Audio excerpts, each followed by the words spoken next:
धनु राशि वाले बंधु, आप सभी का बहुत बहुत स्वागत है धनु राशि भेंट यूट्यूब चैनल में। तो धनु राशि वालों, जरा ध्यान से समझना। बंधुओं, 29 मार्च को शनिदेव का राशि परिवर्तन हो रहा है। कुंभ राशि से मीन राशि में शनिदेव जा रहे हैं। तो इस राशि परिवर्तन के दौरान शनिदेव आपसे मांग रहे हैं 3 खास चीजें।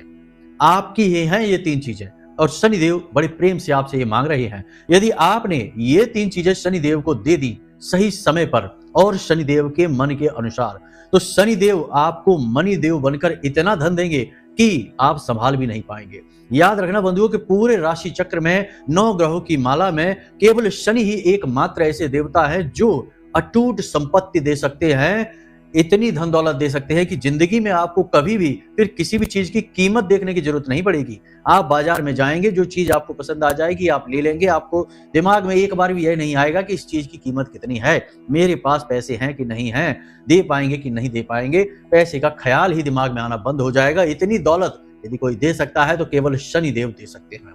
परंतु याद रखना कि जो देने वाला होता है वही यूं ही फ्री में, मुफ्त में किसी को कुछ भी नहीं देता है। उसकी अपनी शर्तें होती हैं, कुछ कंडीशंस होती हैं। तो आज हम आपको यही बताने वाले हैं। आपकी अपनी कुंडली में आज हम आपको बताएंगे कि शनिदेव जहां भी मौजूद है वहां से आपको किस प्रकार प्रभावित कर रही है। लोग अक्सर यह कहते पाए जाते हैं कि गुरुजी, शनिदेव ने हमारी जिंदगी बर्बाद कर दी है, शनिदेव हमारी जिंदगी में तमाम रुकावटों के कारण हैं, हमें आगे बढ़ने ही नहीं दे रहे हैं। लेकिन यह विचार ही गलत है। शनिदेव को शिक्षक कहा जाता है, कर्म फल दाता कहा जाता है, न्याय दाता कहा जाता है। तो ऐसे में भला शनिदेव ऐसा क्यों करेंगे कि आपकी जिंदगी बर्बाद कर दें? नहीं, आपको असल में शनिदेव के स्वभाव के बारे में ही नहीं पता है, इसलिए आप अनजाने में ही सही गलतियां करते चले जा रहे हैं और शनिदेव उन गलतियों का हिसाब किताब आपको देते जा रहे हैं, जिस वजह से आप परेशान हैं। अब शनिदेव पूरे राशि चक्र की सबसे शक्तिशाली ग्रह और देवता हैं। इस बात का अंदाजा यहीं से आप लगा सकते हैं कि शनि जिस भी भाव में, जिस भी राशि में बैठे होते हैं, उस राशि के एक आगे की राशि और पीछे की राशि पर भी अपना पूरा नियंत्रण रखते हैं। इसीलिए 7.5 वर्ष की 7.5 होती है, 2.5 वर्ष की अढ़ैया होती है, क्योंकि शनिदेव एक राशि में 2.5 वर्ष तक रुकते हैं। इन 3 राशियों के अलावा भी 2 राशियों पर शनिदेव अपनी अढ़ैया चला रहे होते हैं। फिर इनकी 3 तरीके की दृष्टियां अलग होती हैं। कहने का मतलब यह है कि राशि चक्र की ग्रह माला का सबसे शक्तिशाली ग्रह शनि है। अगर आपने शनि को समझ लिया तो शनि आपके लिए मनी बन जाएगा। जी हाँ बंधु, लक्ष्मी जी का सीधा संबंध शनिदेव से होता है। लक्ष्मी जी का पूर्ण आशीर्वाद शनि को प्राप्त है कि जिस भी व्यक्ति ने शनि को समझा, शनि को माना, शनि के स्वभाव को जाना और जीवन में शनि के अनुरूप परिवर्तन कर डाले, उसके घर में अखंड लक्ष्मी वास करती है और नारायण स्वयं माता लक्ष्मी के साथ प्रवेश कर जाते हैं, जिन्हें हम अष्ट लक्ष्मी के रूप में जानते हैं। जी हाँ बंधुओं, तो अब जबकि समय की मांग है, शनिदेव का राशि परिवर्तन है और बहुत ही महत्वपूर्ण बदलाव आपके जीवन में आने वाले हैं, ऐसे में आपको शनिदेव को समझना बेहद आवश्यक है। हम आपको लिख कर दे सकते हैं, यह बात आप अपनी जेब में लिख कर रख लीजिए एक पर्ची में, कि अगर आज आपने इस कार्यक्रम को पूरा देख लिया और इस कार्यक्रम में बताई गई बातों को समझकर अपने जीवन में उतार लिया, क्योंकि अब हम जो बातें बताने जा रहे हैं वे इतनी बारीक होंगी कि उन्हें आपको लिख कर रखना पड़ेगा, समझना पड़ेगा। अगर आपने पूरे ध्यान के साथ इन बातों को समझ लिया और जीवन में उतार लिया तो अगले 6 महीने आपके जीवन के क्रांतिकारी महीने हो जाएंगे। फिर आपके ऊपर चाहे 7.5 हो, अढ़ैया हो, शनि की कोई भी दृष्टि पड़ रही हो, शनि आपके किसी भी भाव में बैठे हो, आपकी कुंडली में, जन्म कुंडली की बात कर रहे हैं हम, किसी भी भाव में बैठे हो, आपको राजा बनने से कोई रोक नहीं सकता है। जी हाँ बंधुओं, शनि जो आपके लिए रुकावट का कार्य कर रहे हैं वही आपको आगे बढ़ाएंगे।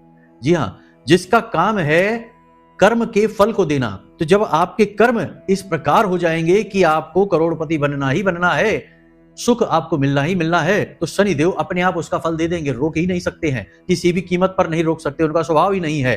तो आपने यहाँ कर्म किया और वहां आपको फल मिले। हम ऐसे सैकड़ों लोगों को जानते हैं बंधुओं, जिनके जीवन में शनि की 7.5 चल रही है और उन्होंने इतनी दौलत कमाई, इतना पैसा कमाया कि जिसकी कोई हद नहीं, सीमा नहीं। लाखों करोड़ों के वारे न्यारे हो गए उनके शनि की 7.5 में। तो बस बंधुओं, आज का यह कार्यक्रम बहुत ही महत्वपूर्ण है, बेहद ज्ञानवर्धक है। इस कार्यक्रम को अंत तक देखने वाले का उद्धार निश्चित है।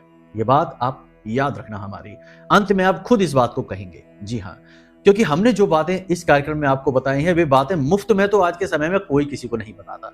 मूल्य दे दो तो भले बता दें, तब भी इतनी बारीकी से नहीं बता पाएंगे, क्योंकि इसके लिए न केवल ज्योतिष बल्कि आध्यात्म का भी बराबर ज्ञान चाहिए। महामाई की या ईश्वर की कृपा भी चाहिए, तभी तो फलित होती हैं बातें। वरना भविष्यवाणी तो हर गली नुक्कड़ पर बैठे हुए तमाम तरीके के ज्योतिष हैं जो कर रहे हैं, लेकिन फलित किसी की नहीं होती। फलित उसी की होती है जिसके ऊपर ईश्वर का हाथ होता है, ईश्वर की भक्ति होती है जिसके हृदय में, और जिसके तार सीधे जुड़े होते हैं उस ब्रह्म से, महामाई से, महाविद्या से। तो बस बंधुओं, आज का यह कार्यक्रम आपके जीवन के लिए बेहद महत्वपूर्ण है, मील का पत्थर साबित होने वाला है। इसे आपको अंत तक देखना ही होगा, वरना आप किसी और के साथ नहीं, अपने ही साथ बहुत बड़ी नाइंसाफी कर बैठेंगे। जी हाँ बंधुओं, तो चलिए आज के इस कार्यक्रम को शुरू करते हैं। महामाई को याद करते हुए पूरे भक्तिभाव से कमेंट में लिख डालिए, जय मां भद्रकाली कृपा करो। महामाई इतनी दयालु है कि आपके ऊपर निश्चित कृपा करेंगी, और शायद उन्होंने आपके ऊपर अब कृपा कर भी दी है, तभी तो आप इस कार्यक्रम को देख रहे हैं। उन्हीं की कृपा से है ये सब कुछ। बिना महामाई की कृपा और आदेश के तो इस पूरे ब्रह्मांड में एक पत्ता तक नहीं हिल सकता, ये बात याद रखना। तो बस ये उनकी ही कृपा है, इसी को मानकर, आज्ञा को मानकर आगे बढ़िए। चलिए अपने कार्यक्रम को शुरू करते हैं, अब ध्यान से सुनिए। प्यारे मित्रों, हमारे अत्यंत प्रिय और परम पूज्य अमिताचार्य जी के पास माँ बगलामुखी और माँ भद्रकाली की साधनाओं का वर्षों का अनुभव है, और माता रानी की इनके ऊपर पूर्ण कृपा और सिद्धि है। आचार्य जी ने अपने सटीक कुंडली विश्लेषण और श्रेष्ठतम उपायों के माध्यम से हजारों लोगों के जीवन को खुशियों से भरा है। आचार्य जी का कुंडली विश्लेषण और उपाय करवाने का तरीका इतना अद्भुत है कि जीवन के हर एक दुख और कष्ट का कारण जड़ से ही समाप्त हो जाता है। फिर समस्या चाहे जैसी भी हो, कर्जा बहुत बढ़ गया हो, व्यापार चल नहीं रहा हो, बीमारियों में आप बर्बाद हो चुके हो, रिश्तों में प्रेम समाप्त हो चुका हो, या फिर नौकरी ही ना मिल रही हो, विवाह में देरी होती हो, कैसी भी समस्या हो, इन समस्याओं का कारण क्या है, कौन सी महादशा परेशान कर रही है, कौन सा दोष लगा हुआ है, सब कुछ आचार्य जी इतना सटीक बताते हैं कि वर्षों वर्ष के दुख कुछ ही दिनों में समाप्त हो जाते हैं। अगर आपके जीवन में भी कोई ऐसी संकट की घड़ी है तो यही सही समय है जब आप पूज्य आचार्य जी के हाथों से अपनी कुंडली का विश्लेषण करवाएं और वर्षों से चल रहे दुखों और संकटों के इस चक्र से बाहर निकल जाएं। प्यारे मित्रों, अभी वीडियो में दिए गए नंबरों पर फोन करिए और अपनी कुंडली का श्रेष्ठतम आकलन करवा डालिए। जिंदगी बदलने का ये सबसे बड़ा मौका हाथ से मत जाने दीजिएगा। जय माई की, महामाई आपका कल्याण करे। ऐसा क्यों होता है कि इंसान पूरे मन के साथ काम करता है, मेहनत करता है, सारे अपने दिमाग में जो नियम हैं उनको अच्छी तरीके से मानता है, हर एक नियमावली को मानते हुए आगे बढ़ता है, तब भी कार्य में असफल हो जाता है? ऐसा क्यों होता है? फिर उसे लगता है कि उसका भाग्य ही शायद खराब है। फिर वह कुंडली दिखा ले तो उसे लगता है कि कोई कह देता है कि शनि आपका खराब है। शनि कभी खराब नहीं होता, क्योंकि शनि न्याय का देवता है, और न्याय का देवता ही यदि खराब हो गया तो अन्याय का ही राज होगा, फिर न्याय को पूछेगा कौन? तो ऐसा कभी नहीं होता। अब यहाँ पर समस्या ये होती है कि आप शनि को समझ नहीं पा रहे हैं, इसलिए शनि खराब है। शनि एक आग है, आग का काम है गर्मी उत्पन्न करना, जलाना। यदि आप आग को समझकर सही तरीके से प्रयोग करना सीख गए तो उसी आग से आपका पालन पोषण होगा, आप भोजन बनाएंगे, खाएंगे, खुद भी खाएंगे और सबका पेट भरेंगे। लेकिन यदि आपने आग को समझ नहीं पाया, उसकी प्रवृत्ति और प्रकृति को न समझा और उसके स्वरूप को न जानते हुए बस यूं ही उसे प्रयोग करने में लग गए, तो वह आग न केवल आपको जलाएगी बल्कि आपके आसपास की सभी चीजों को और सभी वातावरण की चीजों को जलाकर नष्ट कर देगी। तो शनि बिल्कुल ऐसा ही स्वभाव रखते हैं, एकदम खरा सोना जैसा स्वभाव है शनिदेव का। सबसे पहली बात आपको हम कुछ छोटी छोटी बातें बता देते हैं। लोग तो कहते हैं कि गुरुजी आप बातें बहुत करते हैं, मुख्य बात नहीं बताते, लेकिन मुख्य बात बताने से ज्यादा जरूरी होती है ऐसी बातें जो छोटी जरूर हैं, कम महत्व की जरूर लगती हैं, लेकिन ये बातें बहुत बड़ा आधार होती हैं। धर्म का आधार ही है ज्ञान, और ज्ञान पूर्ण होना चाहिए, अधूरा ज्ञान किसी काम का नहीं होता। इसलिए ध्यान से धैर्य के साथ काम करिए, बातों को समझिए। शनिदेव खुद बहुत ही दयालु हैं, बहुत ही शांत हैं। इनके पास तो अपने खुद के दो शब्द भी नहीं है। ये तो इतने भोले वाले हैं जो भगवान श्री कृष्ण की भक्ति में सदा लीन रहने वाले हैं। और आपको हम बता दें कि इनके ऊपर श्राप भगवान की भक्ति की वजह से लग गया। इनकी पत्नी नीलमंदा ने इनको श्राप दे दिया। इनकी दृष्टि, जब भी आंखें ये खोलेंगे तो इनकी दृष्टि बकरी हो जाएगी, और जिस पर भी इनकी दृष्टि पड़ेगी उसका जीवन नष्ट हो जाएगा। तो ये श्राप शास्त्रों में लिखा हुआ है कि शनिदेव की दृष्टि बकरी है। फिर भी लोग देखो आजकल क्या कर रहे हैं, ऐसे मंदिरों में जाते हैं जहां शनिदेव की मूर्ति लगी है, और मूर्ति लगी है जिसमें शनिदेव की आंखें आपको ही देख रही हैं। देखिए अजीब विडंबना, समाज की मूर्खता और कुछ बेवकूफ लोगों की। यह युग है कि अधर्मी और जिन्होंने कभी शास्त्र नहीं पढ़े उनकी मूर्खता की पराकाष्ठा। कि ऐसे मंदिर बना दिए शनिदेव के जहां मूर्तियां लगी हैं और कुछ भोले भाले बेचारे लोग जा रहे हैं और शनिदेव के सामने हाथ जोड़कर खड़े हो जाते हैं और शनिदेव की दृष्टि उनके ऊपर पड़ जाती है। और जिसकी ऊपर शनिदेव की दृष्टि पड़ गई तो श्राप के वशीभूत शनिदेव चाहे या न चाहे उसके जीवन में अनिष्ट घटनाएं होनी शुरू हो जाएंगी। बाधाएं होंगी तो ठीक है, नहीं होगी तो आ जाएंगी, जो होंगी तो वो बढ़ जाएंगी। इसमें शनिदेव भी मजबूर है, वो कुछ कर नहीं सकते हैं। तो हमारी भाषा थोड़ी कड़क हो सकती है बंधुओं, लेकिन हम ये चीजें देखते हैं तो हमें आश्चर्य होता है कि लोग किस तरह से चीजों को फॉलो करने में लगे हुए हैं, अपने आप को समझ नहीं रहे हैं, अपने ज्ञान को समझ नहीं रहे, अध्यात्म को समझ नहीं रहे। कभी भी शनिदेव के ऐसे मंदिर में नहीं जाना जिसमें शनिदेव की मूर्ति लगी है। शनिदेव का असली स्वरूप शिला स्वरूप है। अब कुछ लोग कहेंगे कि गुरुजी हमारे आसपास मंदिर है जिनमें शनिदेव की मूर्ति लगी है, शिला स्वरूप का तो मंदिर ही नहीं है, तो फिर हम क्या करें? तो फिर शनिवार के दिन पीपल का वृक्ष शाम के समय यानी सूर्यास्त होने वाला जब होता है, गोधूली अवस्था होती है 6:30 बजे के आसपास, उस समय से लेकर रात्रि तक शनिदेव का स्वरूप बन जाता है पीपल का वृक्ष। तो आप पीपल के वृक्ष के पास चले जाइए। शनि एक देवता है और देवता का कोई एक रूप निर्धारित नहीं होता है। आप चाहे तो वृक्ष को शनिदेव मान सकते हैं, पत्थर को शनिदेव मान सकते हैं, हर एक रूप में शनिदेव प्रकट हो सकते हैं आपके लिए। फिर भी शास्त्रों ने यह सुविधा दे दी कि यदि आपको शिला स्वरूप शनिदेव नहीं मिल रहे कहीं, तो पीपल के वृक्ष को शनिदेव मानकर सारे आपके जो पूजा पाठ के कर्म है वो वहां पर आप कर सकते हैं, आपको वही फल प्राप्त होगा। तो ये बात बहुत छोटी जरूर है, लेकिन इस बात का बहुत बड़ा परिणाम है। लोग समझते नहीं है इन बातों को, जानबूझकर अपने लिए आफत मोल ले लेते हैं। पहली चीज तो ये। दूसरी चीज, आपको अब हम बताने जा रहे हैं कि शनिदेव कैसे आपके जीवन को प्रभावित कर रहे हैं। फिर आपसे वो कौन सी 3 चीजें मांग रहे हैं ये भी बताएंगे। चीजों को अच्छी तरीके से समझना। शनिदेव जिस भी भाव में बैठते हैं आपकी कुंडली में, आप अपनी चाहे तो कुंडली खोल लें, किसी मोबाइल ऐप में खोल लें या आपके पास बनी रखी हो उसे खोलें और अपनी कुंडली में आप देखें कि शनिदेव किस भाव में बैठे हैं। अब हम आपकी जन्म कुंडली की बात कर रहे हैं। जन्म कुंडली सबकी अलग होती है, तो जन्म कुंडली में आप देखें, लग्न में देखें कि शनिदेव, लग्न चार्ट है उसको देखें कि शनिदेव आपके किस भाव में बैठे हैं। मानकर चलते हैं कि शनिदेव आपके द्वितीय भाव में बैठे हैं, तो दूसरा भाव आपके धन का भाव है, आपके परिवार का भाव है। तो अब इस दूसरे भाव से संबंधित शनिदेव जिस भी भाव में बैठते हैं उस भाव में आपसे क्या कह रहे हैं? शनिदेव आपसे ये कह रहे हैं कि इस भाव के बारे में, यानी कि इस भाव में जो भी कार्य होता है उस कार्य के बारे में बहुत सतर्क रहिए और अपने कार्य जो भी हैं उन्हें अच्छी तरीके से परखिए, तब आगे बढ़िए। बिना सोचे समझे पैसा खर्च मत करिए, किसी को कर्जा मत दीजिए, कर्जा खुद भी ना लीजिए, अपने पैसे को यूं ही फिजूल खर्ची में बर्बाद न करिए। जहां जरूरत है केवल वही पैसा खर्च करिए, फिजूल खर्ची में अपने पैसे को खर्च मत करिए। ये धन भाव में यदि दूसरे भाव में शनिदेव बैठे हैं तो कह रहे हैं। पहले भाव में यदि शनिदेव बैठे हैं तो वो आपके खुद का भाव है, स्वभाव है। तो शनिदेव कह रहे हैं कि अपने चरित्र को देखिए, अपने आचरण को देखिए, अपनी सेहत को देखिए, अपने व्यवहार को देखिए। कहीं भी गलती नहीं करना है, आपको अपने ऊपर कार्य करना है, संभल कर चलना है। जहां भी शनिदेव बैठ जाते हैं, शनिदेव कहते हैं कि इस भाव में जो भी काम होता है उस काम को बहुत ही संभल कर करना है, उसमें कोई गलती ना हो जाए भूल कर भी।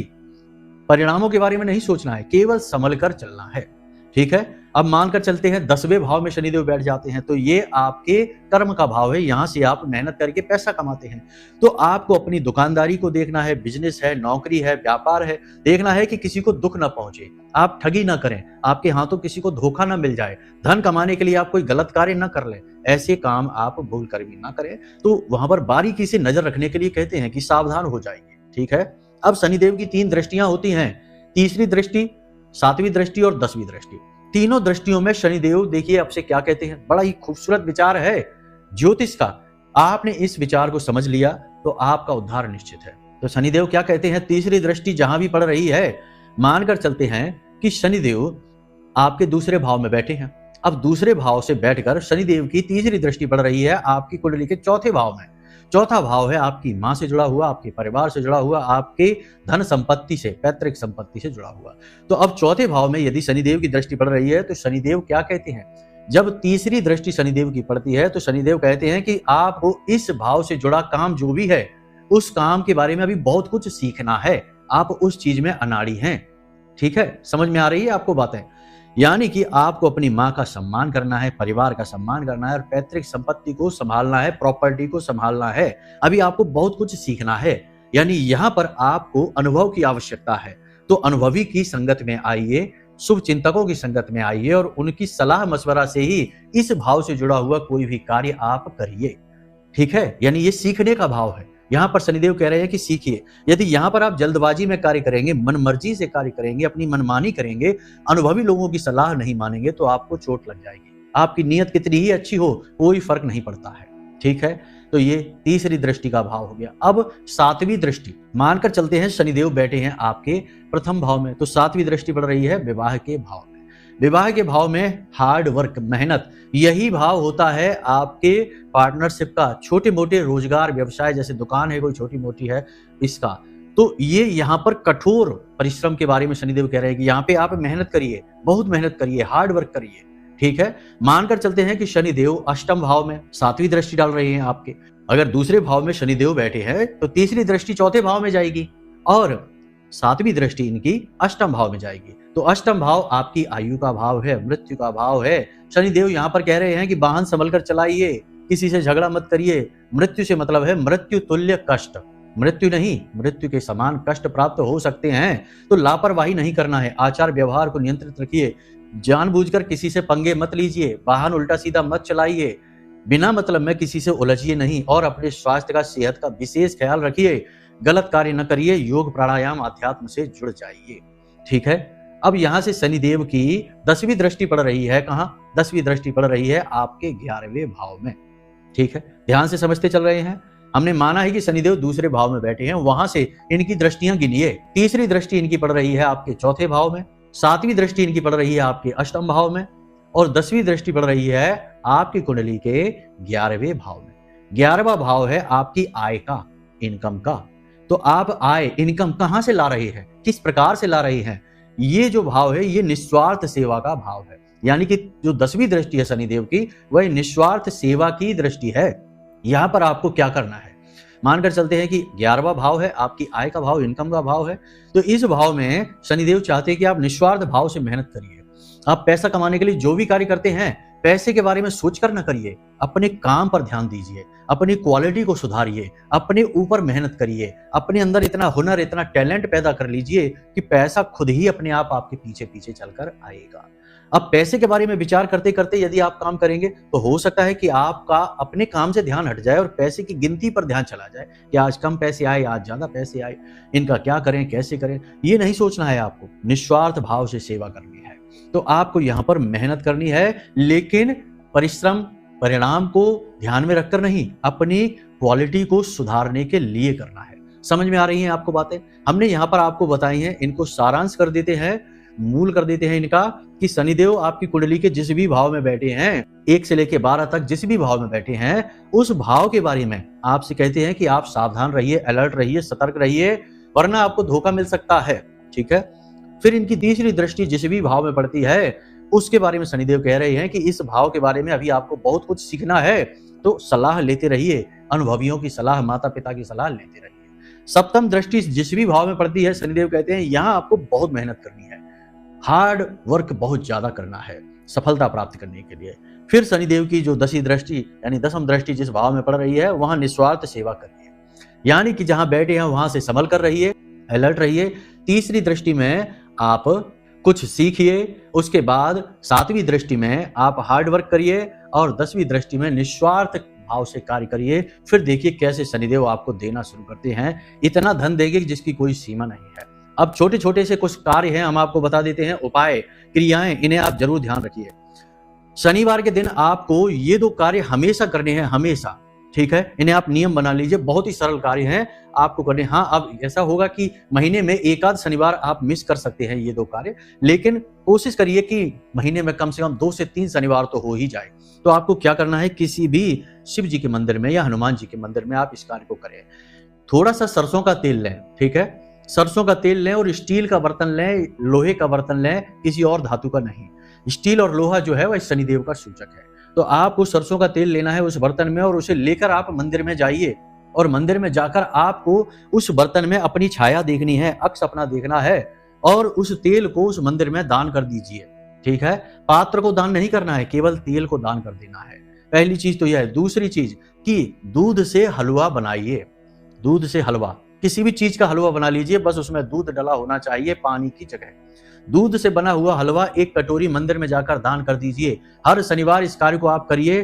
कितना ही बदनसीब इंसान क्यों ना हो, बड़े से बड़ा दुर्भाग्यशाली इंसान क्यों ना हो, जीवन नर्क क्यों ना बना जा रहा हो, कुछ ही समय में चमत्कार होने लगेंगे।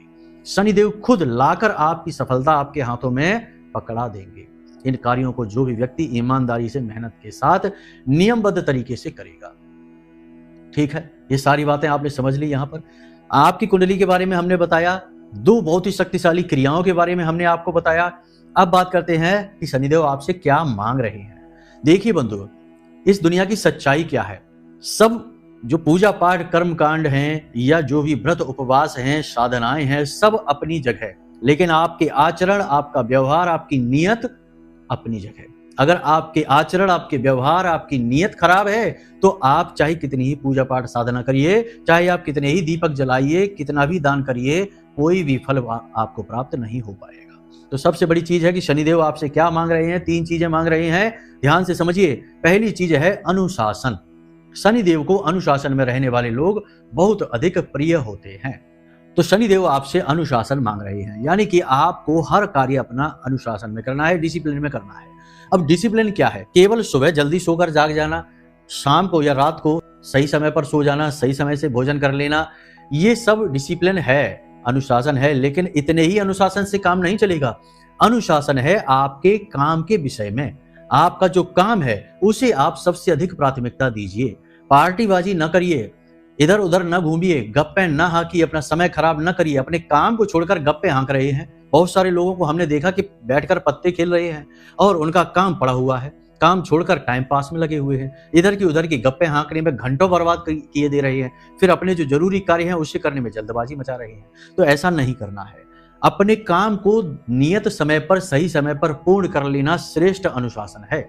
और जो आपको सुबह जल्दी जागना है, रात में जल्दी समय पर सोना है और ये मोबाइल नहीं देखना है, ये सारी चीजें जो है ये तो आपके जीवन को संतुलित बनाने वाले अनुशासन है। परंतु जो अनुशासन हम आपको काम के विषय में बता रहे हैं, उसी अनुशासन की मांग शनिदेव आपसे कर रहे हैं। तो अनुशासन आपने समझा, पहली चीज अनुशासन। दूसरी चीज आपकी नियत। हमेशा आप कोई भी कार्य करिए, किसी भी तरीके का कार्य आप करिए, उसके पीछे जो परिणाम आ रहा है उस परिणाम के बारे में जितना हो सके उतना कम से कम सोचिए। कम से कम सोचिए परिणाम के विषय में। जितना हो सके आपको काम के विषय में विचार नहीं करना है। यानी काम तो सोचिए लेकिन परिणाम न सोचिए। नियत साफ रखिए। कभी भी खराब, गंदी नियत के साथ कोई भी कार्य न करिए। अब नियत खराब कैसे होती है कि हमने पैसा कमाया और उस पैसे को मानकर चलिए हम मांगते हैं भगवान से कि हे भगवान हमें पैसे दो, लाखों करोड़ों की दौलत दे दो। दौलत मिल जाएगी तो हम अपने लिए घर खरीदेंगे, मकान खरीदेंगे, गाड़ी खरीदेंगे, ये करेंगे, वो करेंगे। ये सारी चीजें तो हम बोलते हैं, लेकिन हम ये भी सोचना चाहिए कि जो दौलत, जो हमें सफलता, जो कामयाबी भगवान देंगे, उससे हम दूसरों का भला किस प्रकार करेंगे। अपना भला आप कर लीजिए, इसमें कोई बुराई नहीं, लेकिन जो भगवान ने आपको दिया है उसमें सबकी हिस्सेदारी है। तो पशु पक्षियों के लिए भोजन कराएंगे, गायों के लिए घास की, चारे की व्यवस्था करेंगे, गरीब मजबूरों को हम मदद करेंगे, उन्हें अन्न और धन का दान करेंगे। यानी कि मन में आपके दया भाव होनी चाहिए, आपकी नियत साफ होनी चाहिए, सबके हित में सोचना चाहिए। अगर आप ऐसे चलेंगे तो आपको कामयाबी अवश्य मिलेगी, निश्चित तौर पर मिलेगी। तीसरी चीज शनिदेव आपसे क्या मांग रहे हैं, ये बहुत ही महत्वपूर्ण है। बहुत छोटी चीज है, बहुत हल्की चीज है, लेकिन इसे समझ लीजिए कि तीसरी चीज शनिदेव आपसे मांग रहे हैं आपका स्वास्थ्य। कोई एक व्यक्ति जो बहुत मोटा है, बात सुनिए आप थोड़ा ठंडे दिमाग से, ठीक है। इसको व्यक्तिगत तौर पर ना लेना, हम किसी एक व्यक्ति की बात नहीं कर रहे हैं, हम बात कर रहे हैं जन साधारण की, सर्वमान्य की। क्योंकि हम ये चीजें देखते हैं, हमारे पास लोग कुंडलियां लेकर आते हैं, लोग हमसे सलाह लेने आते हैं, तो हम ये चीजें देखते हैं उनके जीवन में, फिर हम समझते हैं। तो कोई भी व्यक्ति जिसका पेट बाहर निकला है उसका मंगल अपने आप खराब हो गया। कोई भी व्यक्ति जो बहुत मोटा है, भारी भरकम शरीर का है और धीमे धीमे कार्य करता है, उसका शनि अपने आप खराब हो जाता है। ये बात आप याद रखना, क्योंकि शनि कर्म मांगते हैं, मंगल मेहनत मांगता है। और जो व्यक्ति शरीर से ही लाचार है, यानी कि जानबूझकर उसने अपने शरीर को ऐसे बना रखा है कि वह शिथिल हो गया है, तो वह व्यक्ति इन ग्रहों का दोषी बन जाता है। कर्म कैसे करेगा, मेहनत कैसे होगी उससे। तो आपको अपने स्वास्थ्य का विशेष ख्याल रखना है। नियमित व्यायाम करिए, खान पान का विशेष ध्यान दीजिए। आपने देखा होगा कि शनि जिसके खराब होते हैं, कहे जाते हैं कि आपकी कुंडली में शनि खराब है, तो ऐसे जातकों का पेट खराब बहुत रहता है। अब ऐसे जातकों का पेट खराब क्यों रहता है? उनका पेट में कोई कमी नहीं है, लेकिन ऐसे जातकों की आदत खाने के मामले में खराब होती हैं। इन्हें स्वाद वाली चीजें ज्यादा खाइए, फास्ट फूड ज्यादा चाहिए, चिकनाई वाली चीजें ज्यादा चाहिए, यानी ये स्वाद के लिए खाते हैं, स्वास्थ्य के लिए नहीं। इसीलिए इनका पेट खराब रहता है, इसीलिए इनका शनि खराब हो जाता है।